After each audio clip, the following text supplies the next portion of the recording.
thumbs up around the room. I just want to say thank you so much for having me. Thank you so much. Sarah, Laura, folks, the chair who's here, I believe. Yeah, hi, Rob. Wonderful to meet with everybody and chat about what we collectively, I think, are trying to do, which is make science accessible and physics accessible to everybody. So I felt very, very warmly welcomed at this institution, and I have to say that from what I've learned so far, I think that great strides are being made. We can always do more. And so I'm here to also talk to you about that.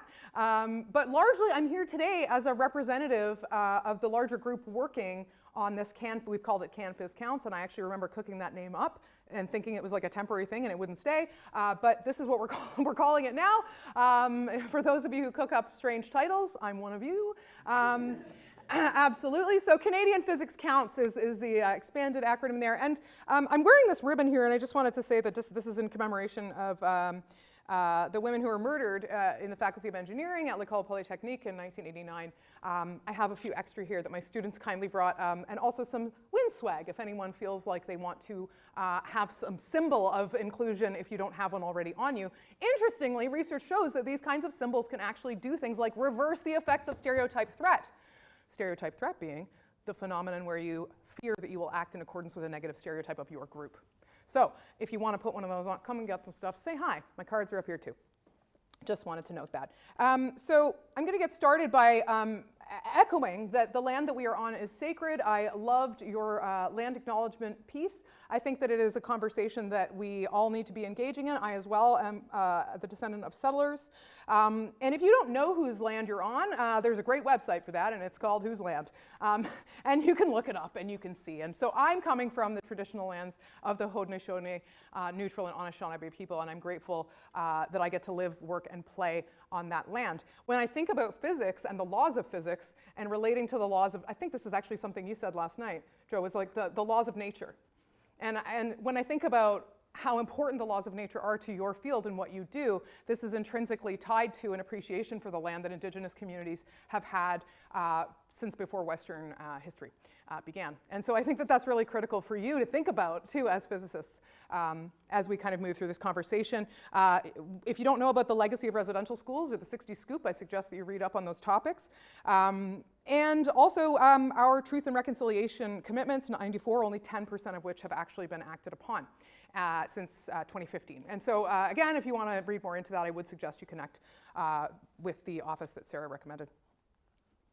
Thank you. So do people, first of all, just let me take some temperature here in the room. Do people agree with this statement? If you agree that you've heard this conversation, give me one of these. Or a hand, sure, that works. Yeah, yeah, yeah. Maybe a if you're not sure.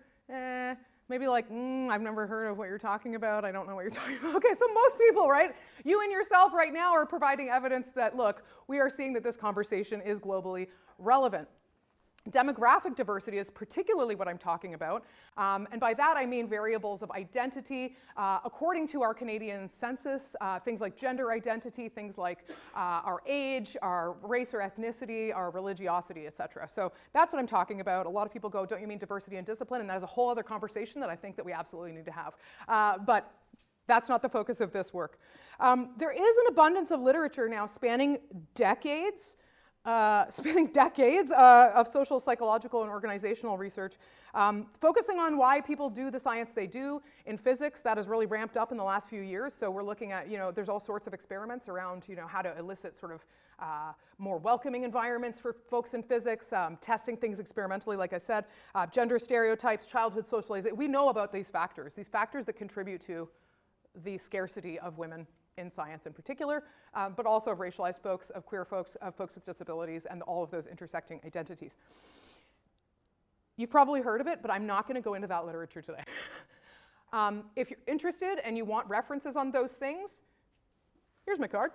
Throw me an email. Y'all are busy doing physics. You don't need to spend your time. I mean, it's cool if you're interested, but also, like, if I have a physics question, I'm coming to you. So I would like to be there for you if you have questions that I can answer about that particular literature. And so what I'm addressing with you today is this conversation, is the conversation that we are trying to engage in, but we face a key challenge together, and that challenge is the lack of data. that we have had in our country up to this point. And actually, I would say that we made an attempt here, but I think we still need to do more and we need to do better. So when I talk about these experiences and this demographic data today, it was in the form of the CanFizz Counts survey. Again, I'm hoping, and I know some of you at least did this, because you're hearing the data. And so thank you for those who participated, and for those who did not, come next time. There'll be more. But today I'm presenting this, this research to you that was done really in collaboration with and the leadership of the Canadian Association of Physicists, but also with all of these wonderful collaborators here. Dr. Kevin Hewitt was a major lead, really important to mention in this work. Anastasia, the entire team at WINS. Like people say, science is a team sport. And so I think that it's really important to highlight those collaborators.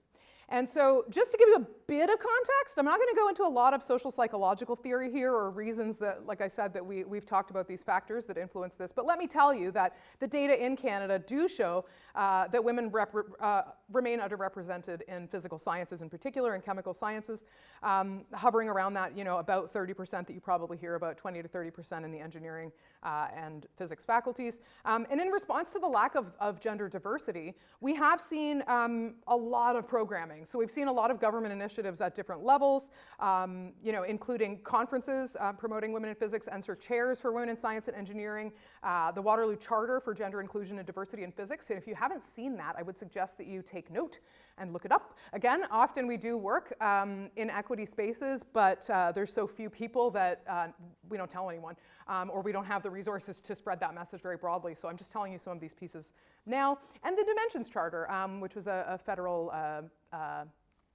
charter that was created in 2019 and actually signed by the Minister of Science in Wilfred Laurier's Science Atrium, which was pretty cool. And so there has been an increase in focus in the need for data. We've been looking around going like, okay, we actually need to have data instead of speculating about data from our colleagues in the States or from the UK.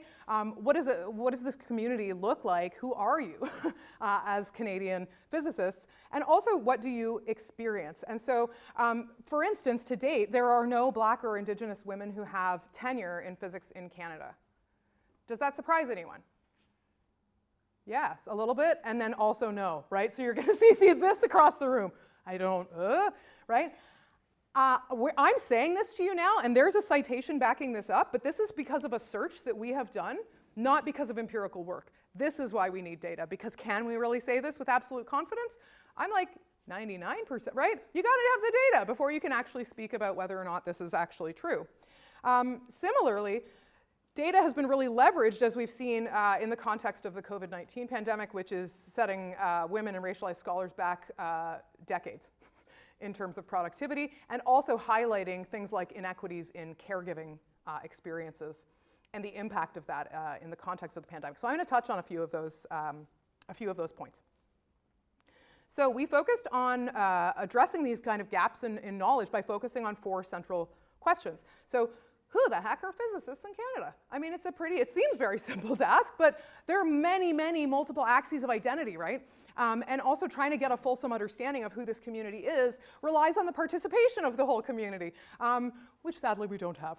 But maybe after this talk, you can spread this message along with me and we can get better data even next time. Where are physicists in Canada? So location-wise, and what are they doing? What are they doing? Good questions to ask.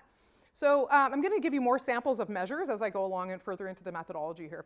And we also wanted to know about the caregiving experiences of physicists in Canada, as I mentioned, and the experiences of harm. And I'm going to tell you a little bit more about what harm is, because I think that harm has a particular context and also can be interpreted, and it can be very different depending on what you're talking about. So I'll tell you a little bit more about that specificity as we get into the method. And so how folks were recruited, or a particular methodology here, was email invitations that were sent to members of CAP, non-department contacts, and every physics department in the country. People could elect to participate if they wanted to. There were the requirements of participation, though, were that you had a physics degree, or you were working toward a physics degree, that you were working or residing in Canada, and like I said, you were pursuing a degree. So students, we were really aiming to get at largely academics, but also everybody. very important. We use this snowballing method of recruitment, and I will say I think it's important to be open and transparent in science. This likely has reflected the representativeness of this sample. Right? If people are saying, I will take part in this and I will tell you all about myself and my experiences, again, the literature would suggest that those with equity-deserving or equity-seeking identities are more likely to fill out these types of surveys. So there's probably a skew towards over-representing those particular groups in this work. So I just wanted to caveat that and also say, like, we know that there are pros and cons to both making things mandatory and voluntary. Either one has pros and cons. So I think that ultimately, I'd love to see a situation where everybody wants to participate in the research and do this. But I think that because it was sent through particular channels, we might have some overrepresentation here, and I'll point those out to you as we go through. There were bilingual versions, so this had to be translated before analysis, which was interesting. And also, perhaps, I think there a little bit of human error is in there, and I want to acknowledge that. And I think we also have to do a better job of honoring bilingual or multilingual versions in the future of this work. And it was voluntary, but we did describe throughout that this would be confidential, that this would be anonymous. We didn't ask for anybody's identity. But at the same time, we want to recognize that, of course, there's different levels of safety in engaging with this kind of work. Some people might have felt like, if I'm the only person of this particular identity at this institution, like, there's no way I'm filling this thing out, right? So just a caveat around our method. So what did people actually see when they signed in? They saw this. So they saw the informed consent, which basically said, we're cool, give us your data. No, it said things like, this has been approved by the Research Ethics Board, the kind of language. We measured demographics, like I mentioned, so age, gender, sexual orientation, ability, many other pieces that I won't have time to speak to today, but there's so many demographics that we have, which is awesome. Location, education, research information, so the highest degree obtained, things like research areas, current positions, industry, government, education, all kinds of these types of items. Experiences of harm. When I spoke about that previously, what I really meant here was experiences of personal harassment, and sexual assault. And it's really important to note here that I have an asterisk there indicating that on the type of item, the sample item that I'm listing there, like I've experienced this, or I know someone who has experienced this, those are the response items. And as I mentioned to some colleagues earlier, keep in mind as I'm going through these data that anything above 1 is bad on that scale. Can we agree with that? Yeah, we don't want that, right? So although, right, typically on a Likert type scale, if somebody's scoring at a 1.5, you're going to be like, that's super low, no issue, right? Or it's a floor effect. But in this circumstance, it's like anything more than never is probably very traumatic for the person who experienced it. So I think it's important to acknowledge that. We also asked open-ended text responses, so very not leading. So sometimes you'll actually see people go, so tell me a time about when that was terrible. And was it it was terrible, wasn't it? Tell me, expand it, write me a story, right? We're trying to really not lead in this scenario, so people filled out these harassment and discrimination kind of items, and then there was just an open text box that said, additional comments. And it was, whew, that was on fire. We got a lot of really interesting information by asking people to further describe their experiences, and that thematic analysis largely highlighted themes of like power difference, outright misogyny, racism, some things we know are existing and we're going to see in the quantitative data, but I think it's really powerful to hear from the community themselves. And so this looks like a duplicate. Or did I just say all of this and you had to just pretend like I was clicking through it? I think maybe that's what happened. Okay, but we talked about this, yeah? Everybody has a good handle on the measures? Okay. So let's move into some results. So what I'm going to present to you now is largely some demographic factors. And so who are physicists in Canada? So let's take a look at a gender and sexual identity in particular. And I want everybody, before you do this, to like have a percentage in your head that you think of. Seriously, think about it. I just want to know if people like, again, were you kind of right? Were you like in the middle? Maybe you're totally off base here. Okay, but as you can see, most respondents who responded to this survey, I have to say, identified as men, but women were also well represented, I would say. Again, when you look at things like the sort of averages across, women participating in science altogether, you do see, hovering 20, 30%.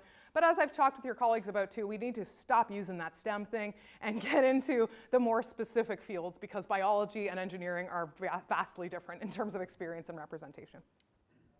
You're going to notice here that we also see, look, 3.4% gender diverse folks.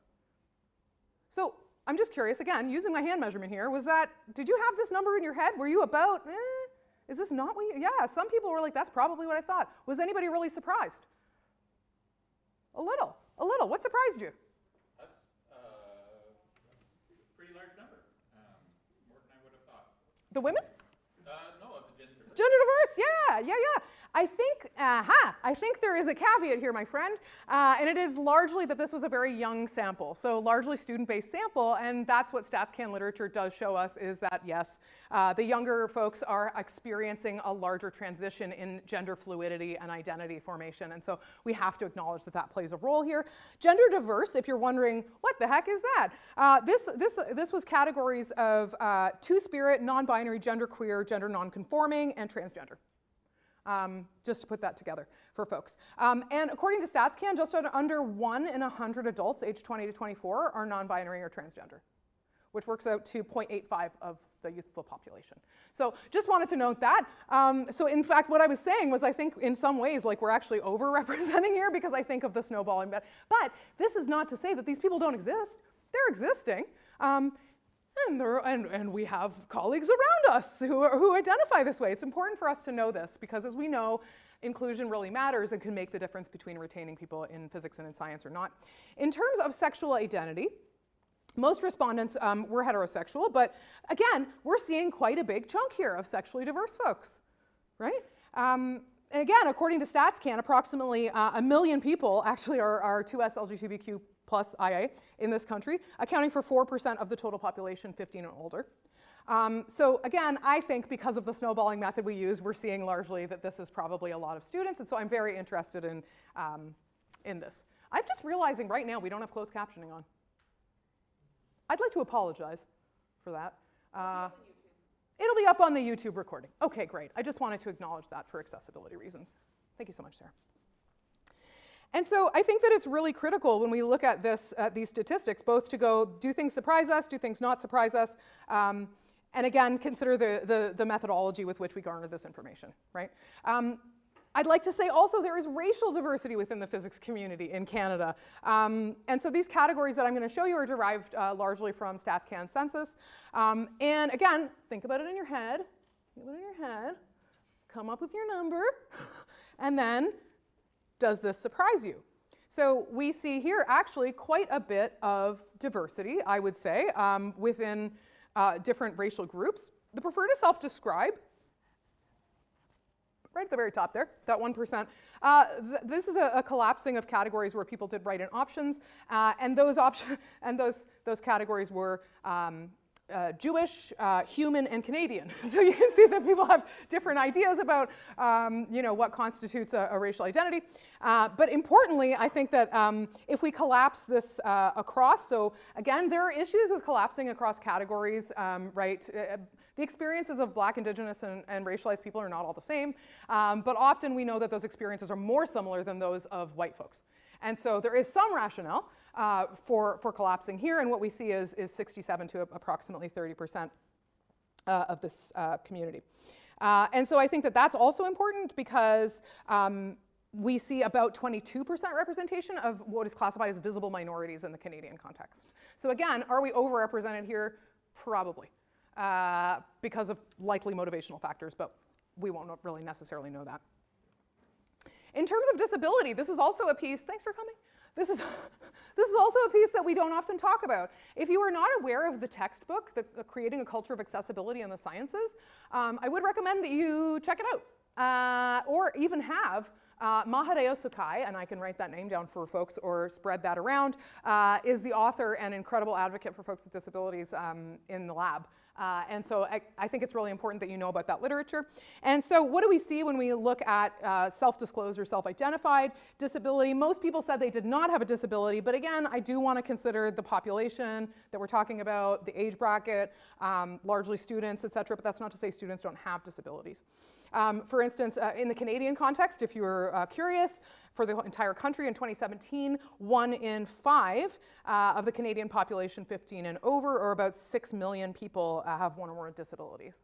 And so it's really an important, as I look at this room, I'm like, I guess you'd have to get in here, right? Like, you know, you're looking at things constantly. If you've ever supported someone or worked with someone with a significant physical disability, for instance, you really do see that the world is not set up to be accessible. That's okay. By AODA, we all have to be compliant by 2025. So we'll see what happens there. When we look at, so if we did ask folks, right, who say, this is a proportion of the people who said, yes, I do have a disability. And when we ask them about the accommodations that they've sought, or whether they're looking to, or they got those accommodations, we do see that most people say, I haven't sought any accommodations, or I don't require any, which I get, you know, often. But that doesn't mean that people don't have considerations that should be thought about on a daily basis. And so I think that that's an important point, but I also want to mention here, you'll see that 2.6% of respondents said other. And I think that other category where people write in text responses can often be very informative for us, because they said things like the process needed to acquire accommodations is too long and administrative. Boy, does that resonate for everyone. I think a lot of processes are deeply bureaucratic and administrative and problematic. And so people go, is it worth my time? I'm just not going to do it. I received some exam accommodations, but not work accommodations. The system tells me I should justify my existence to it and provide explicit proof that I need what I need, right? So I think that, again, we have to start to look at how we think about, you know, on the one hand, we might espouse that we're hugely, you know, committed to being accessible, and on the other hand, we make it really, really difficult for people to get the accommodations that they need.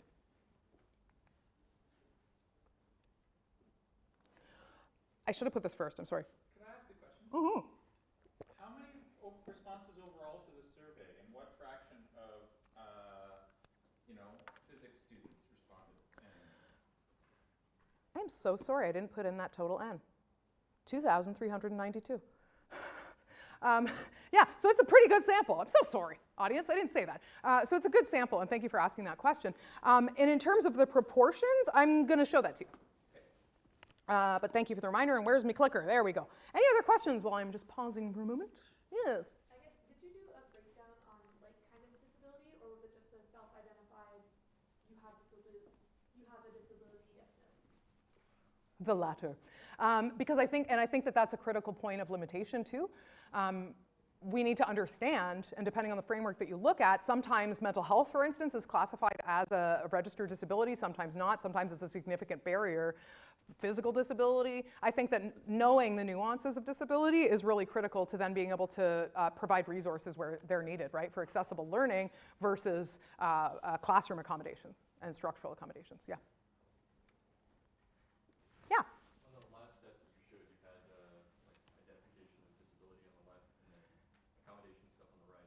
Was the right a subset of blinders? So all the people? Correct. Yeah, the subset who said they did, yeah. Yeah, which was 266 people. Yeah, great. When we look at age, this is what I was talking about. Really young population. I think we had at the time, Anastasia Smolina, now doctor, was a student, and so perhaps, you know, there was a lot of circulation through student communities. And so I just want to mention that. I think that that's probably what we're seeing here. We got 2.1% though at 70 plus. You know, so we're talking about a huge range here, but people chose brackets and not specific values, and so like an average is a little more difficult to compute here. But it is really important that I think that to note that our population in this country is actually aging rapidly, and so this sample of folks is really important to pay attention to because they're the next gen that's coming up, right? Lots of you in this room. And so the majority of people identifying between 20 and 29, and lots of folks, you know, some under 20, 30 to 39, pretty well represented as well. And so I think that that is critical. And then something that I think that is pretty interesting, which I won't show you, no I will, is religious identity. And among this breakdown, what you're going to see here is that largely the categories that have the most population here are looking at our atheist, agnostic, Christian is still there, none. So you're seeing a whole bunch of different kinds of values represented here, but largely this is echoing what's going on nationally in the country, whereby people are really less so responding as Christian. And I was just saying this to a colleague for the first time in England. I think they just released, did anybody see this headline? Like yesterday? It was like the front page of Reddit. Anybody? Yeah, right? There are fewer folks identifying as Christian, or less than half for the first time. So we're seeing that change. Does this surprise anybody? Nah. Everybody's like, no. No, it doesn't. First language, when we look at the first language of respondents in this particular study, we're seeing, unsurprisingly perhaps, based on the prevalence of English throughout the world, that most people said that English was their first language.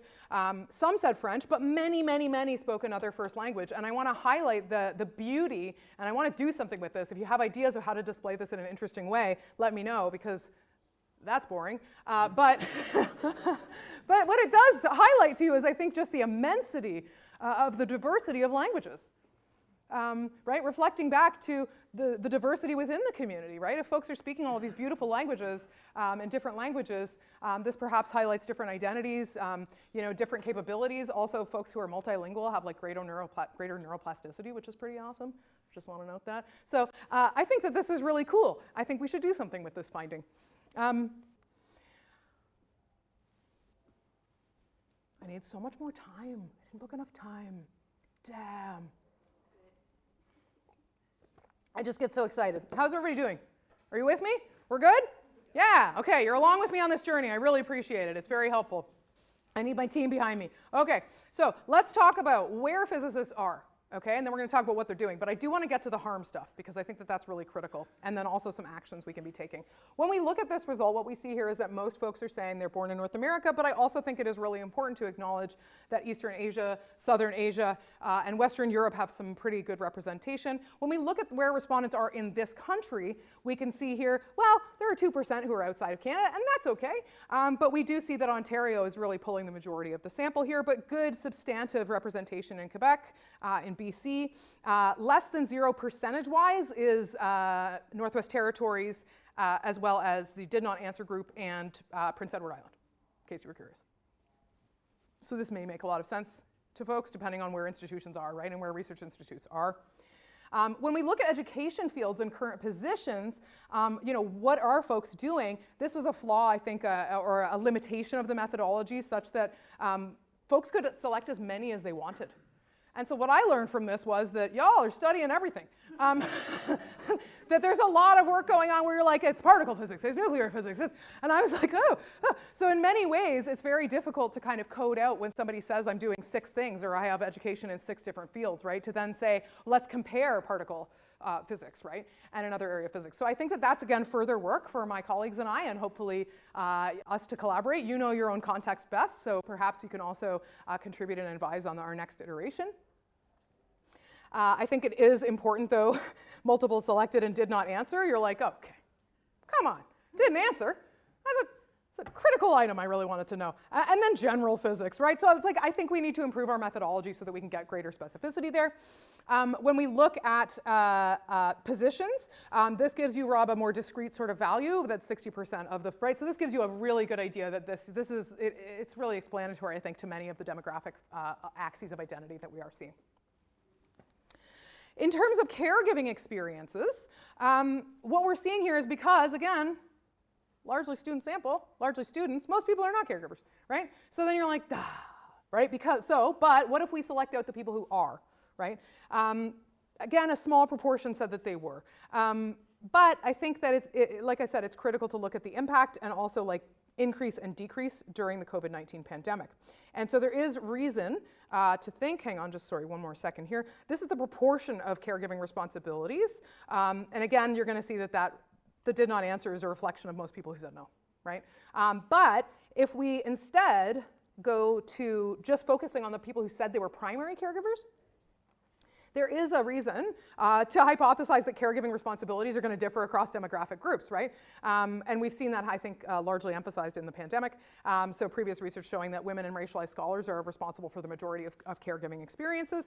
And this has been merely exacerbated in the pandemic. And so we wanted to test that hypothesis, and confirmed. So what we see here is a significant test of independence, looking at this relationship between caregiving and identity, and we see a significant relationship between these groups, such that among those who reported being primary caregivers, the proportion of white women was larger than the proportion of white men, and BIPOC and white gender diverse folks. So the white women reported doing the most caregiving here. But did that change when we look at the pandemic? When we consider the context of the pandemic, what we can see here is also a small proportion of respondents identified, right, as caregivers, but we do also see that some people experienced, 22.8% of folks experienced a major increase in caregiving in this time. I don't know if there's any other caregivers in the room, but my goodness, that's a job. Big job, right?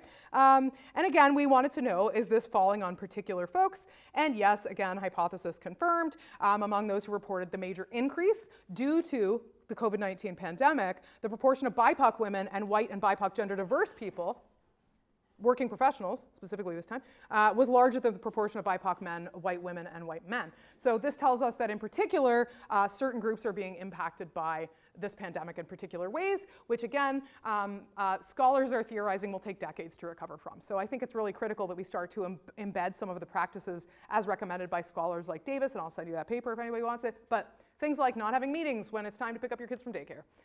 Simple stuff that I think we could all do that would really improve the inclusion of our communities. I'm going to tell you about harm next, and I just want to let you know that these items are sensitive. And so if you're feeling uncomfortable or you don't want to be in the room, I just want to say that's totally cool if you just want to slip out there. No worries at all. It's important that everybody's comfortable with the conversation and gets the care that they need. And if you want to speak to me afterwards, we also probably could facilitate referrals if folks are particularly elicited by this experience, okay? And so what I'm going to show you here, when I'm talking about workplace harm, I'm talking about two particular items that were averaged, and then I'm going to give you a percentage of the people anyone who did not say no, never, okay? So when we look at the average of these two items, and this will make more sense when I put them all together here, so let me just go through and click the next pie, and there she is. Okay, so you can see these two items. I've read or heard insensitive comments in my workplace. And you can also see I've witnessed somebody being treated differently or being held to different standards, right, based on an aspect of identity. And if you collapse together, right, all of the folks who said more than never, you end up with a statistic of 65.6% indicated experiencing or witnessing this form of harm at least once. At least once. And while this might be difficult for us to reconcile with, I think it's really important that we know that we move past the conversation of, but is it? It is. It's happening. So we need to move into the conversation of what are we doing to strengthen our referrals to people? What are we doing so that people can access the appropriate services that they need? So these are two items right here. If you look at they both have, and if you report the means are low, but if you look at the frequencies in terms of agreeing with these items, you can see you get a different kind of picture. Now, you might also be wondering, what the heck, how does this compare with sort of like the national average around pieces around harassment? In 2017, StatsCan put out a report that harassment in the workplace was the most common type of behavior. 60% of Canadians have reported experiencing this at least once. So it looks like it's about on par, right? So I think that that's important to note. When we look at personal harassment, and again, personal harassment is one of the, I should say, there were definitions provided before people filled these items out. So they could also expand their understanding, or if they didn't have an understanding of what these things even were, they could read about those things before they completed the items, right? And so I think that that's also important. You're going to notice as things get more severe in terms of harm, you will see a lower frequency, and that is because I think often a lower frequency of those things is happening. And there's also an underreporting of severe harm that happens for fear of retribution, et cetera, and multiple reasons. But what I see here is that 53.2% of respondents indicating experiencing or knowing somebody else who has experienced personal harassment at least once. And again, when we look at and break apart that composite into these two items of you yourself versus the vicarious or witnessing or knowing somebody, you can see here again that personal harassment is happening within the community. It is critical, I think, for us to situate this, like I said, in the larger context where this is a very common issue that's going on. I also want to highlight that, were people expecting, I just want to ask actually, were people expecting to see just a bunch of never? Or does this surprise you?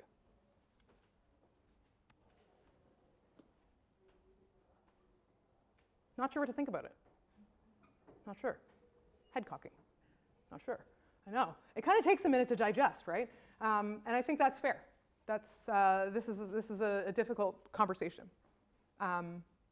Again, I think it's important that we sit together with this and we chat about it more fulsomely.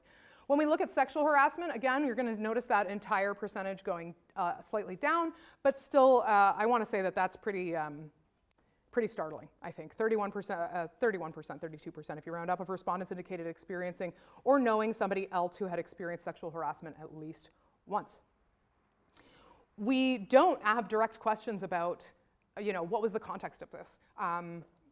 Where did this happen? Who were you with, right? We didn't get into those kinds of minutia, but I think that is critical to also advance this work. We need to be understanding peer-to-peer. Is it on Discord? Is it in the classroom? Is it professors? Is it between I think all of those nuances do need to be parsed out in future research. And I think that's important. When you look at the Canadian statistics from StatsCan, sexual harassment is experienced by 30% of folks who are in the workplace.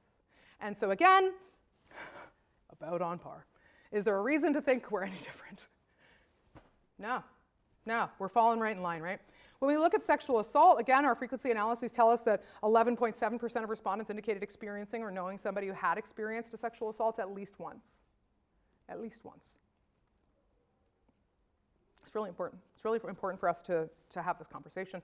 Again, you're seeing that never category get bigger, but also our did not answer is quite large here, and I think that that's important to also talk about.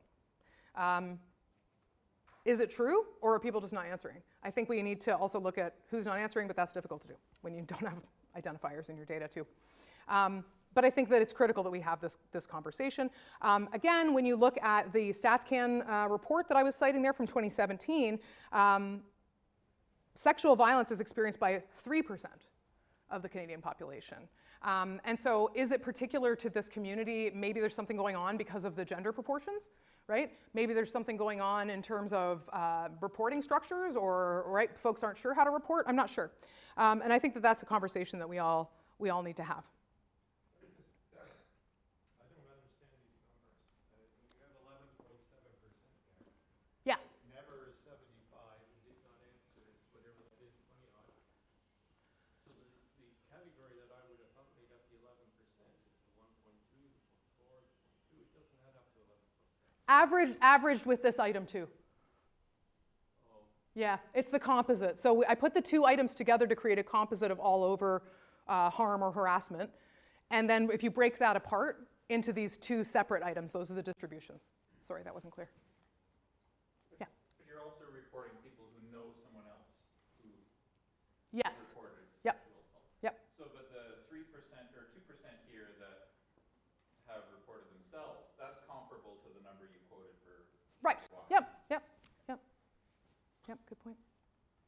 And Yeah. that 11.7%, is that strictly, because it doesn't include knowing someone else, would that also include people that are outside of physics potentially? Because it kind of expands that group pretty well. Great point. Absolutely. I think that that's important to acknowledge. However, the whole piece was really situated in your community, your workplace, or your educational program. But that said, you go to classes with people in other programs, right? So you're absolutely right.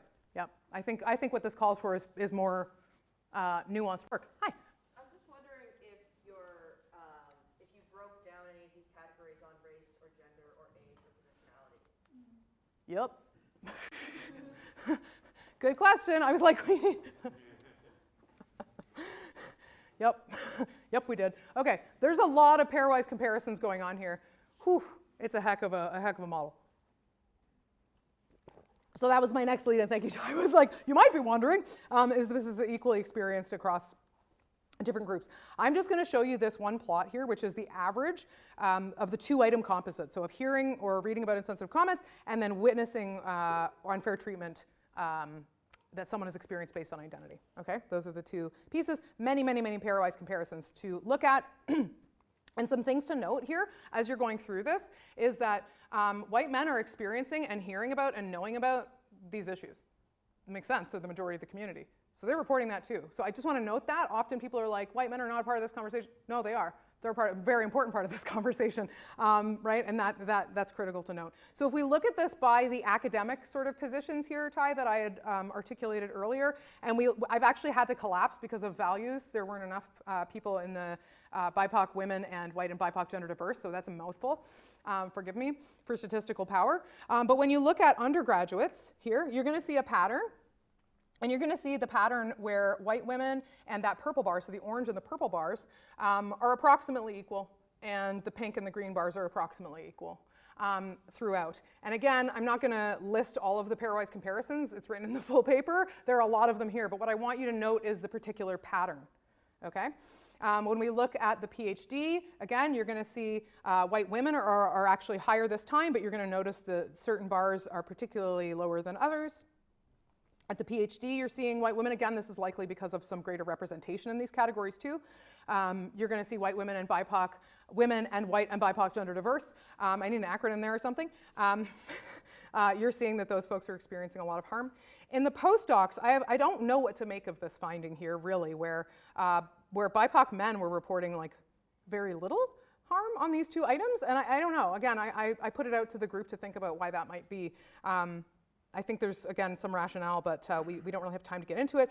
When you look at assistant professors, you're going to see that that last category, that purple bar, really jumps. Again, I don't think there's a statistical difference. I can confirm it with you in the pairwise comparisons, but between the orange bar and the purple bar. But important to note. Again, associate professors, so you're noticing a pattern here, right, whereby the folks with the most marginalized identities are reporting consistently the most harm. When we get to emeritus, there were no BIPOC women and white or BIPOC gender diverse people to include. And so therefore, but look at, I want to note here, the pink bar is white men in emeritus, right? And so recall that the items are hearing insensitive comments that were offensive to me and witnessing someone experiencing unfair treatment because of their identity, right? And so it's like folks are aware of what's going on in the community, even if they themselves maybe aren't the ones who are experiencing it. They're seeing it happen. And instructor adjunct, you really see a big sweep there with white women as well as BIPOC women and white and gender diverse folks. And so yeah, Ty, that's what it looks like when we actually, right, which again, intersectional theory is all about looking at multiple axes of identity in terms of multiplicative oppression, right? It's not like I'm tall and I have brown hair. It's like these are identities that elicit oppression or harm. And so that's what Crenshaw's theory was intended to do, was to talk about these particular intersections. And so this is certainly evidence of an intersectional form of oppression going on in the physics community.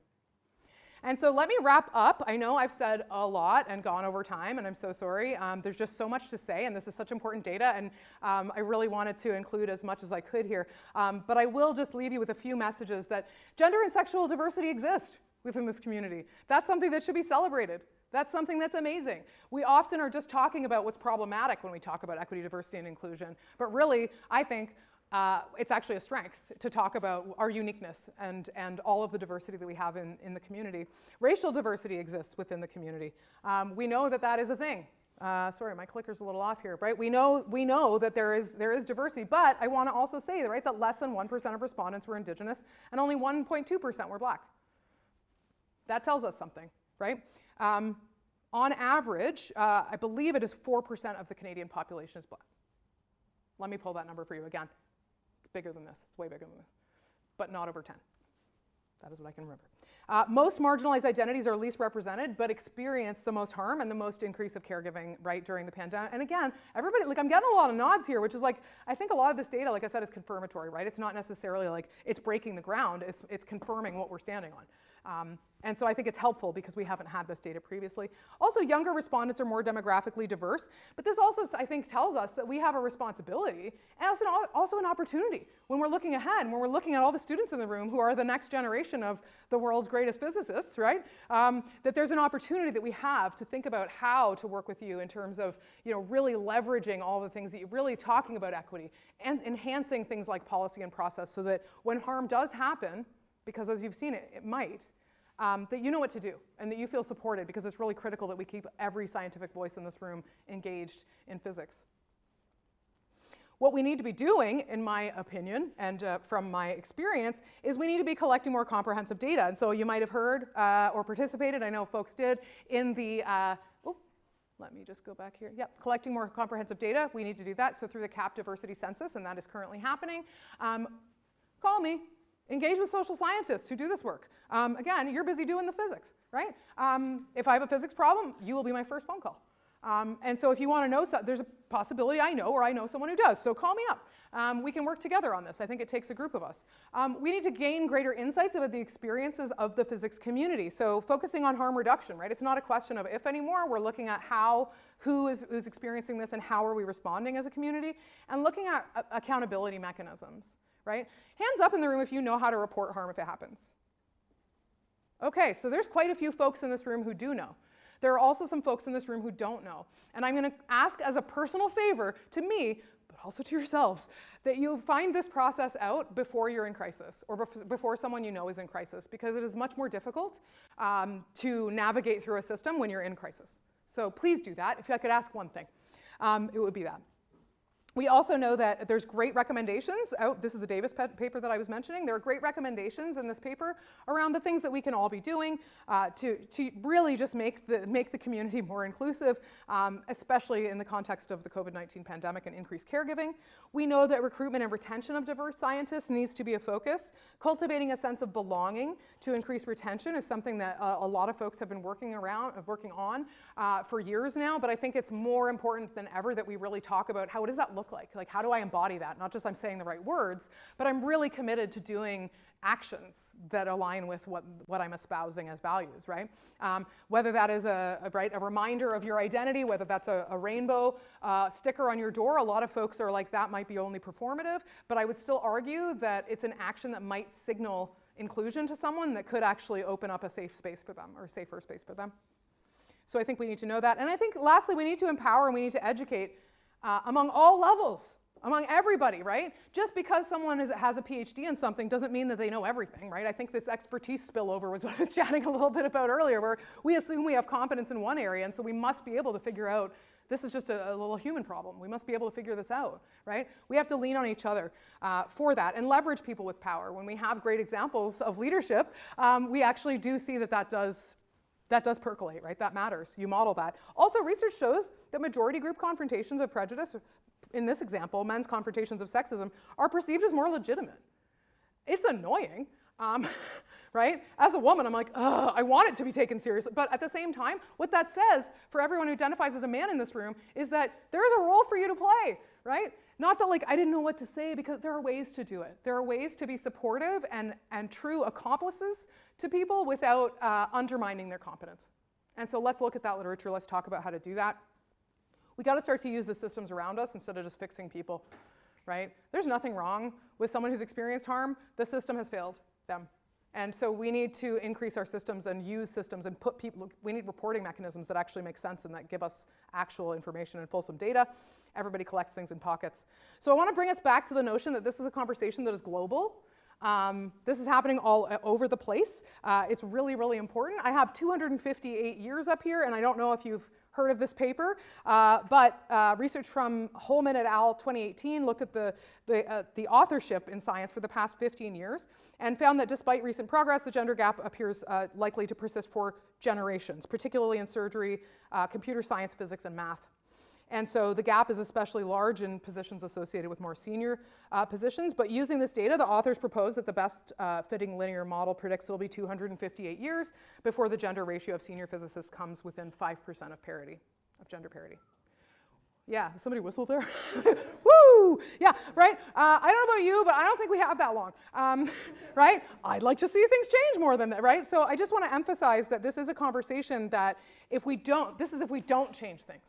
Right? There's another way forward here, and that is if we all engage in this conversation and we all work together, because regardless or inclusive of your age, your nationality, your gender, your sexuality, your ability, you have a role to play in making this community what it is. So I'm inviting you to be a part of this exciting global conversation, and thank you so much for my overtime.